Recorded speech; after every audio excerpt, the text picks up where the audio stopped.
of La Penta. This is WICR. All right, Iona. So we're in the last segment here tonight. We're gonna get you covered. We promised now that once NBA started that we'd cover everything for you guys. So now we're in the process of the NBA preseason. So one of the first notable games that we had LeBron come back to Cleveland, back to his home after leaving Miami. So we had LeBron go back, and when he went back, he scored 12 points. He shot 4 for 11 in 19 minutes, 4 rebounds, 4 assists. They played team Tel Aviv, yeah. Tel Aviv, Israeli team. Israeli team, right. Tel Aviv. So what do you think, G? When he's coming back to this team, is it going to be a team that we can ride all the way to the finals? Because usually when you look at LeBron's team, there's always a question mark whether or not that they're going to make the playoffs, and then from there they go to win on the finals. Yeah. So what do you think? All right, well, let's make it straight here. We're Knicks fans, so don't worry. We're not bandwagoning in here. We're from New York. We're going to be their fan. Me personally, LeBron's actually my favorite player. But yeah, bringing him back to Cleveland automatically makes them a playoff team. So no doubt.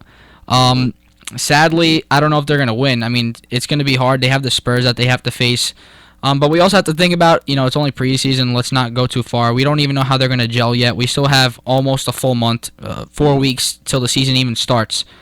So they're going to have time to gel if they don't look solid right now. But, 4 for 11 he was, I think you said, 12 points as well, 4 assists, 4 rebounds. So he's solid. It was a regular game. He only played 19 minutes. Imagine what he played his regular total. He plays over 40 minutes a game.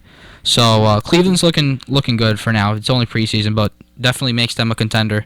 Yeah, let them sink in. Let him sink in back in Cleveland, and pretty sure they'll be in the playoffs come the summer next year. So then we also had Kobe come back last night. His first game back.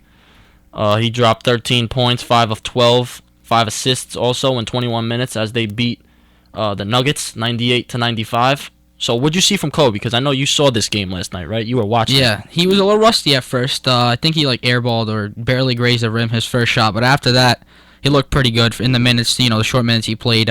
He was hitting fadeaways on people as he usually does, looking like a fine glass of wine. As he's called Vino. And the Black Mamba for a reason. He's doing, he's very well. He's doing very well from what I saw. He's gonna be fine. I think as long as he stays healthy. The heel looks okay, but he also has knee troubles, so we're gonna have to see how it works. But he looked good. Like you said, I watched it.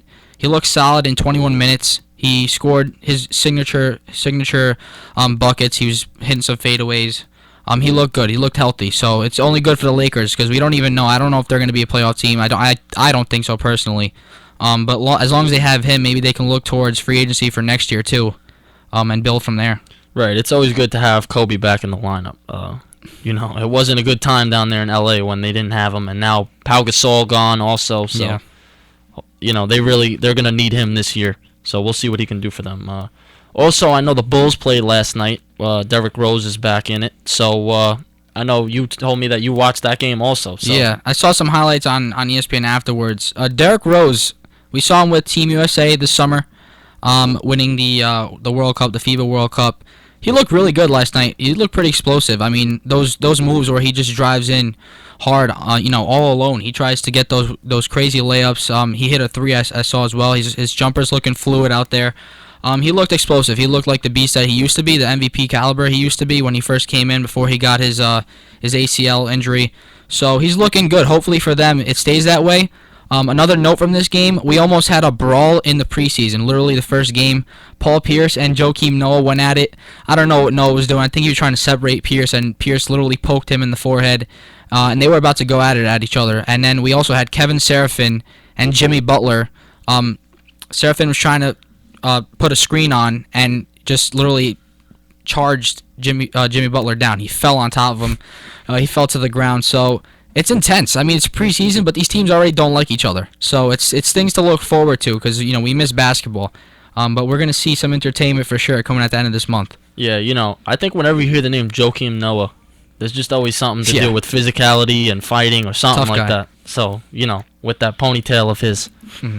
So the season's set to start on October 29th at the end of the month.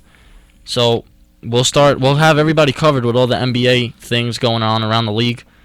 Also, one other quick note on the whole entire NBA, that today's a pretty big day for the video gamers out there. Oh, definitely.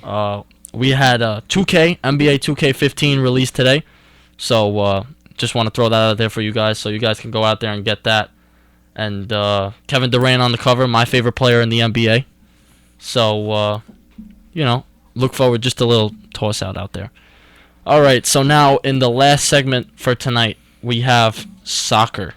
So I promised last week that I would start to cover soccer a little bit myself. Gio's been getting me into it, so I'm going to let Gio just introduce it and go over the things that he wants to, and I'll give my insight afterwards. All right, guys, so we had another jam-packed weekend again from the Serie A. I'm going to go over that league mainly on our show. I know on the Sports Vault they go over the Premier League, which is a more popular league, but I think the Italian league is very underrated, so I think I'm going to cover them mostly. So we're going to go into Saturday's action first. We had two matchups, Verona-Cagliari. Not too great of a matchup, not two great teams, but Verona got the 1-0 win there. Then we have Milan, AC Milan, and Chievo. Milan needed this win after a few bad performances back-to-back, and they did get the win to get to 11 points. I believe Honda scored a free kick. So they had pretty much advantage of the match. Chievo didn't really do much, and it seems like they only seem to play a few good games, and then, they slack off. So those were the two Saturday matchups. Then we have the Sunday matchups. We had some crazy games. First of all, two newly promoted teams, Empoli and Palermo. I thought Palermo would fare a little bit more better in this game, but Empoli pretty much shredded them 3-0. It wasn't really impressive from Palermo at all. Lazio-Sassuolo. Lazio was able to pull out the win. Candreva got the third goal. It was a final score of 3-2. And then red cards as well. Both teams were down to 10 men. Parma and Genoa. Matri got the game-winning goal for Genoa. We have a 2-1 win for them away from home, so a big win for them as they look to keep getting points and survive. Those last three matchups, maybe besides Lazio, those are teams that are going to fight to stay alive in the Serie A this year. They are, they're not top-tier teams, so they're going to have to fight for their lives and try to stay in this league instead of going back to Serie B. Then we have Sampdoria, who has just been having a great season so far. They have 14 points. They're in third place of the Serie A right now behind Juventus and Roma. So it's a shock start. If they can keep it up, good for them. I just don't feel like they will. They got a 1-0 victory over Atalanta. So, what they're standing at right now is very good for what they have as a team. They don't really, tend to spend money. But we'll see how they can keep going. I'm going to touch up on Juventus last, actually, so let me skip that game right now. Udinese and Cesena. Cesena, again, not a top-tier team, but Udinese has had a good season so far. They only had a tie. They tied it late in the game, actually, so it was a good point to steal away. They're still in fourth place with 13 points. So, like I said, Sampdoria and Udinese, these two teams, are definitely teams that could slack off, but if not, maybe they're solid teams. They can probably end up mid-table. I don't know where they're going to end up, but probably mid-table. But right now, they're having a good season. We had Fiorentina, Inter. This was a very bad game for Inter, just a complete debacle. The last few games, they've been playing just very bad. From that 7-0 victory over Sassuolo, now they've lost and tied a few games. So Fiorentina won 3-0. Crazy goals from Babacar and Juan Cuadrado. Just insane goals. If you guys have the chance to see some highlights, definitely go check them out. But Inter, again, they just look fragile back in their defense. Vidic hasn't really been anything that he's been cracked up to be. He could be better. He used to be so good for Manchester United before he got hurt, so Inter needs him back if they want to do anything. And then last game before we talk about Juventus and Roma, which I'll get you, Vinny, into that conversation. We had Napoli-Torino. Just a disclaimer, Napoli's actually my favorite team, so if I sound biased, I'm sorry, but Napoli-Torino, first 3 points that Napoli got at home at the San Paolo this year, a huge victory for them. They were down 1-0 actually from a hometown boy that plays for Torino, Fabio Quagliarella, who had an insane goal, volley across his chest, who put Torino up 1-0 at first. But Napoli was able to come back through their hometown boy, Insigne, who got a header goal, the shortest man on the pitch, so it was kind of shocking to see him score a header. And then they got the winner through Jose Callejon, who's been probably their most consistent performer. Even last year, I think he's been more consistent than Gonzalo Higuain. So that's good to see Napoli pick up the 3 points there, because they have moved into 7th place now with 10 points. But there's a 4-point difference between 3rd and 7th place. So it's definitely close. They can jump even more over the next few weeks. So we'll see where that goes. And down to the last game, the biggest game of the week between the two teams that tend to get some help from the refs. I don't know. It seems like maybe I'm wrong, but Juventus and Roma, coming into this weekend, were 5-0. They were tied for first place in the league with 15 points. And they got some questionable penalties in this game. Juventus went on to win 3-2. But it seems like the penalties, there was 3 penalties awarded. First of all, that usually does not happen in the Serie A especially. Penalties are usually either waived off or you get 1 if you're lucky. But there was 3. Totti goes through with his goal. That one was an actual penalty if you look at the replay. The first one for Juventus was kind of questionable because it seemed like Maicon might have been coming out of the box for the free kick, but it was called a handball, and Tevez converts it. And then we get another one that was a complete dive. I believe it was Pogba. If you look at the replay, it was just a bad call, terrible call.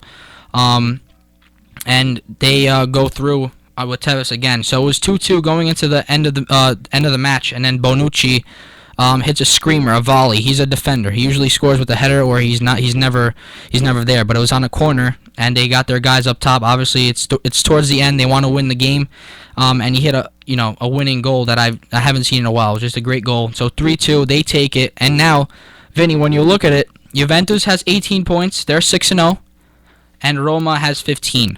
So it looks like these are the two big guys in this league besides Napoli, Milan, and Inter that can hopefully make their way back up.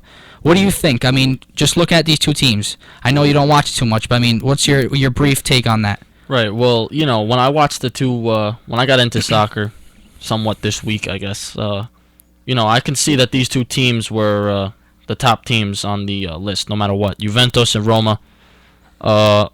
Roma, this was their first loss against Juventus, so when you watch these two teams, other than the other ones, you can see a complete different type of play in them. Yep, and, definitely. In my opinion, if you ask me, I can see, just in the little bit that I've watched, I can see and I can tell that Juventus is definitely good, and I think they'll be on top at the end of everything. Yeah, so that's a good pick. They usually do. I mean, they've won so many consecutive titles in the past.